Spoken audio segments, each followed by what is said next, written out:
Welcome back. Just a few words about the piece called Climb Aboard from Access More Areas.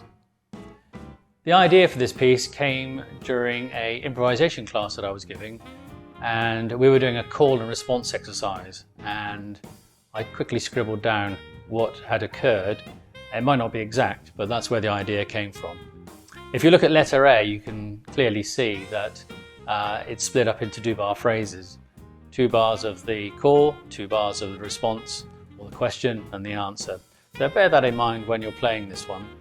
At letter D, there are 2 main challenges with this improvisation section. The first is that it's a long solo. It's a 40-bar solo. So it's really a challenge on how we pace our solos so that we can gradually build through those 40 bars.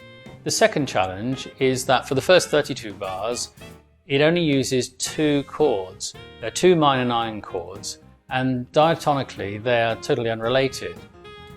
And normally we like to work out the common tones and the guide tones and see how the chords of a chord sequence are connected and how we can connect them. But this one is a little bit of a challenge. This isn't an improvisation instruction video, but it's probably worthwhile just sharing a few tips on how you might approach this. If you put on the backing track loop and then just listen to it through first time, once you start getting familiar with the chords, then try to sing the chord tones in your head or out loud, and then gradually progress on to playing the chord tones.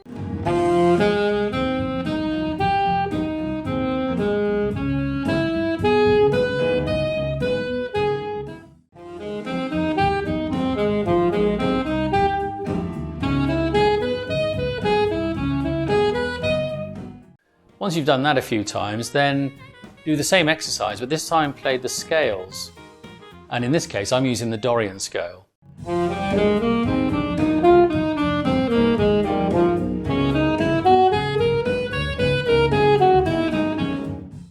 Of course, at this stage, we're still very much thinking vertically.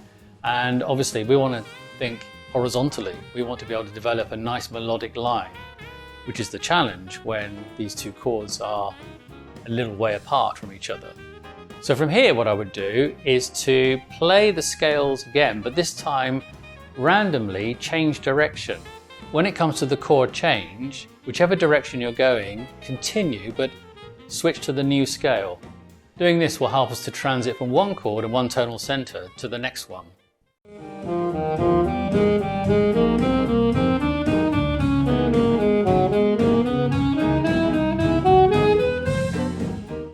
So once you've done that a few times, move away from the scale and introduce other intervals.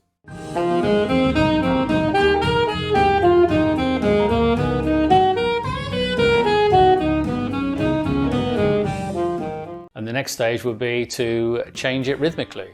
So by now you really have the sound of the chords and that harmonic shift in your ears, and you'll find it easier to transit between the 2 chords and build your solo. And of course, you can use this exercise for any improvisation chord sequence. Okay, that's it for this one. Enjoy the challenge.